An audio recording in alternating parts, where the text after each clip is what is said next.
Sleeping Beauty. Fairy tale stories for kids.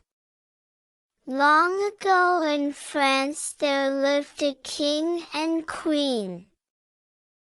More than anything, they longed for a child.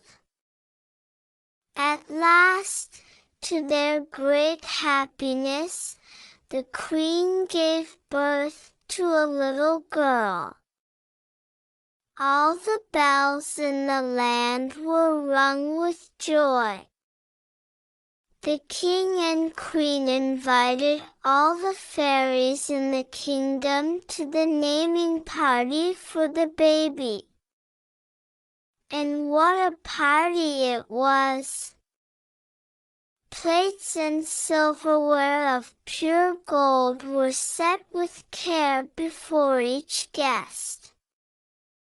But one fairy, Maleficent, who had left 50 years before and had not been seen in all that time, showed up at the door. Quickly the king and queen found a place setting for the new guest. But alas, the plate and the silverware were not of pure gold. This made the old fairy very angry. Soon it was time for each fairy to give her blessing to the baby. When it came to Maleficent's turn, she stood up and pointed her long finger at the sleeping baby girl in the cradle. "I declare, before all of you," Maleficent called out, "that this child, on her 16th birthday, shall prick her finger on the spindle of a spinning wheel and die." With a whoosh of smoke, the evil fairy vanished. Everyone cried out with alarm, as you can imagine. But one fairy had not yet given her blessing. The king and queen asked this fairy, whose name was Merryweather, to reverse the curse. Merryweather shook her head sadly. That was not possible. But she could soften the curse. On her 16th birthday, she said, "When the princess pricks her finger on the spinning wheel, instead of dying she will fall asleep for 100 years.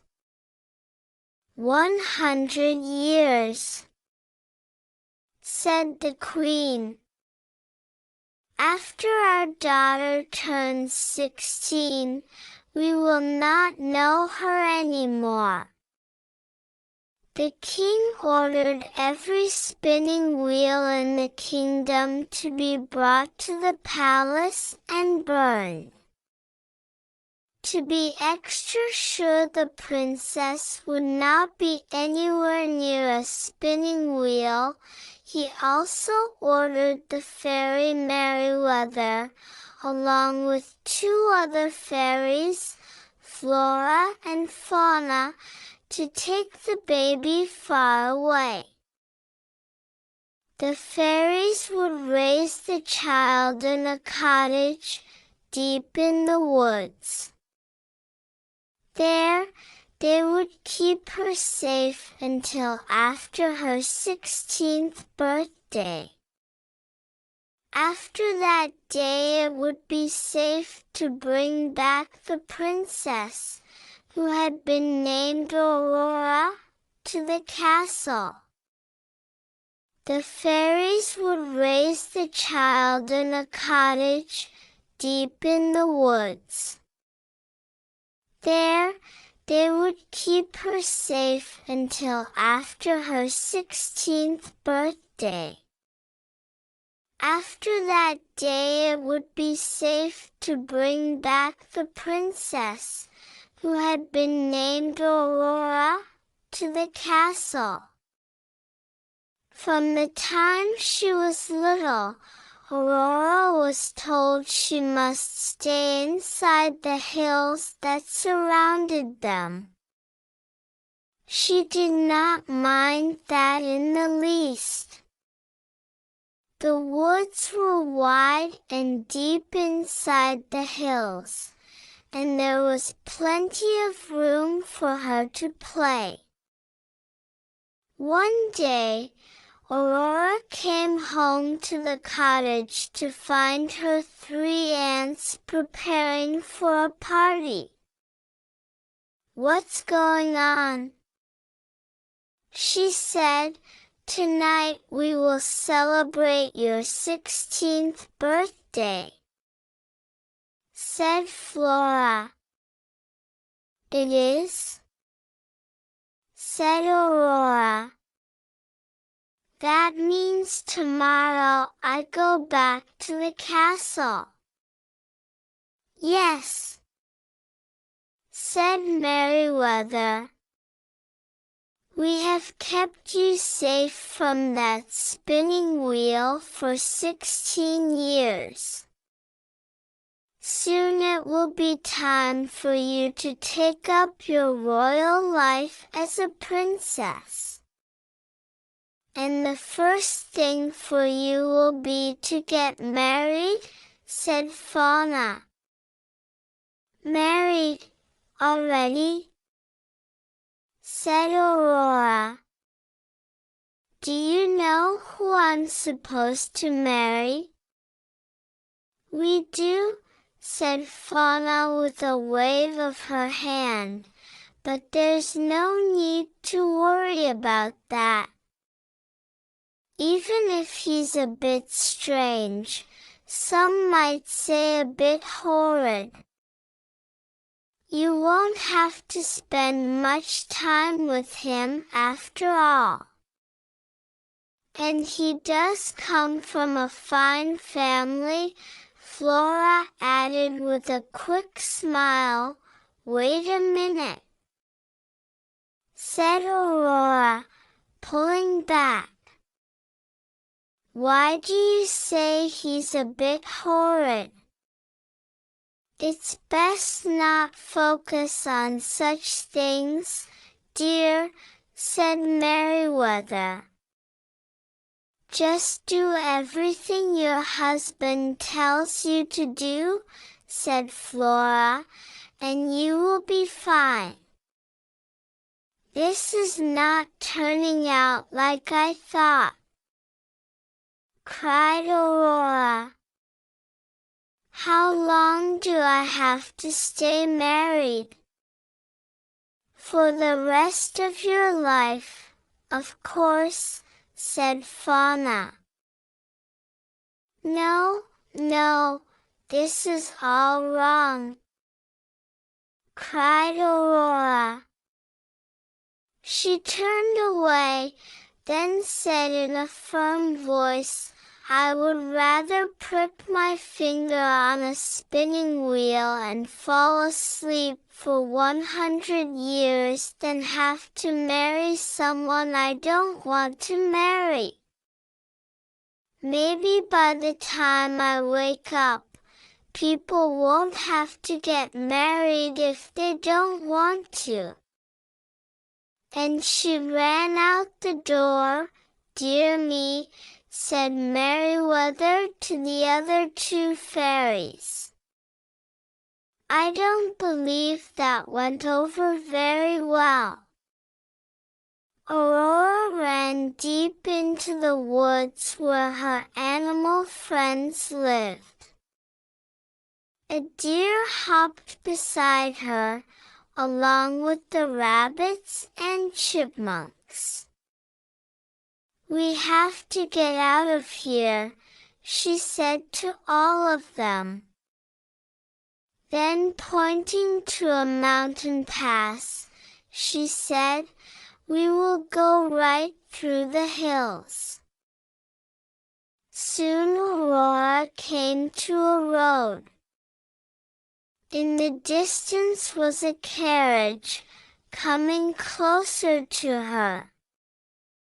As the rider approached, her animal friends scattered. "Hail!" said the stranger. "I'm afraid my carriage scared away your pets. May I give you a lift?" Aurora had never seen a man before.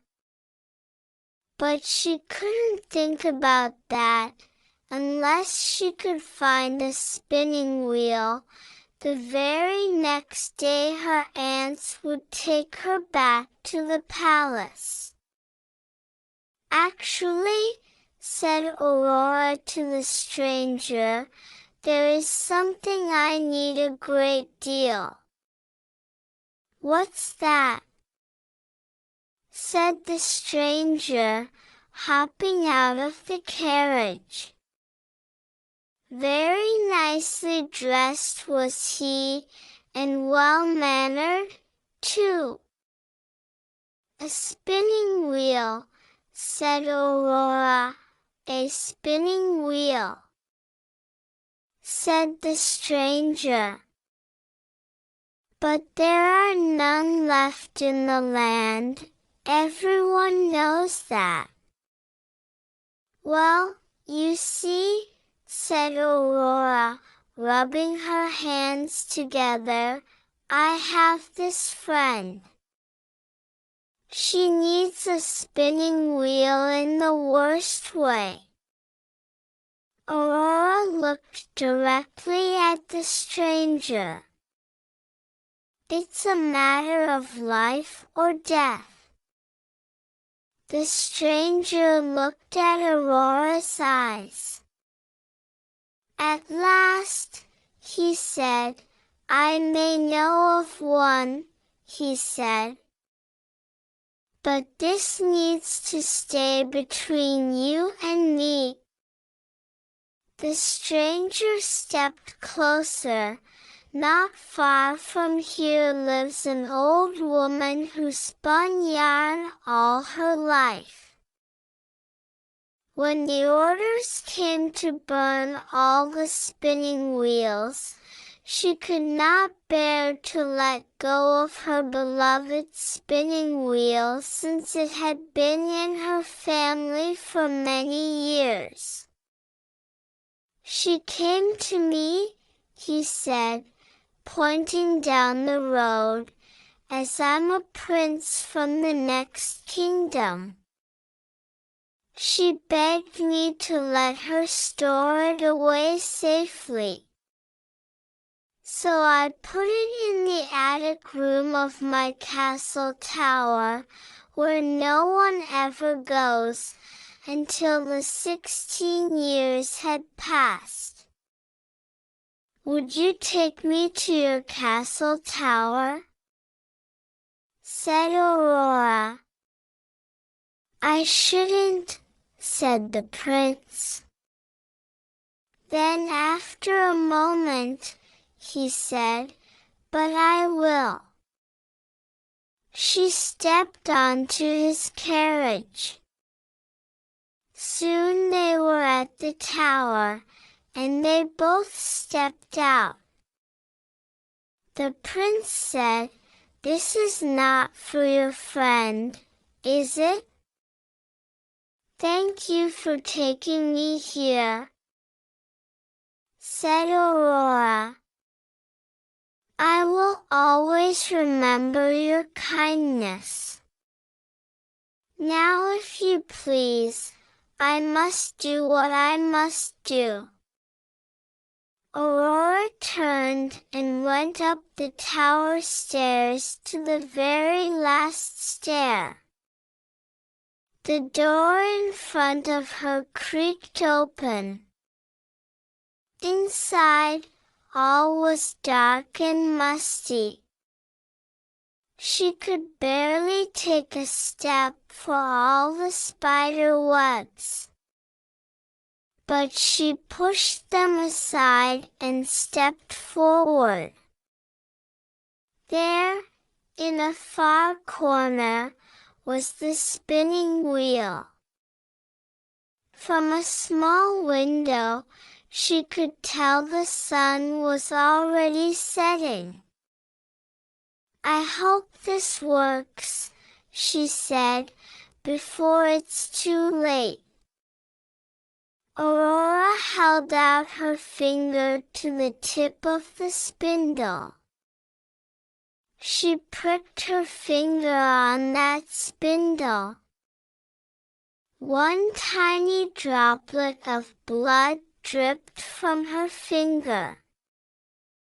At once, Aurora felt dizzy.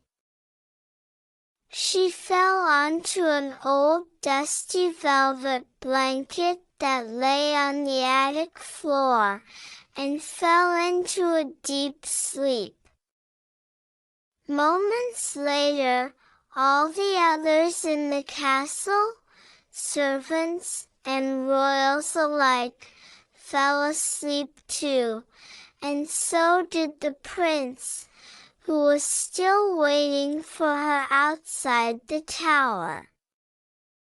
Within hours, thorns and vines had sprung up and wrapped around the castle, so thickly that no human or beast could pass through.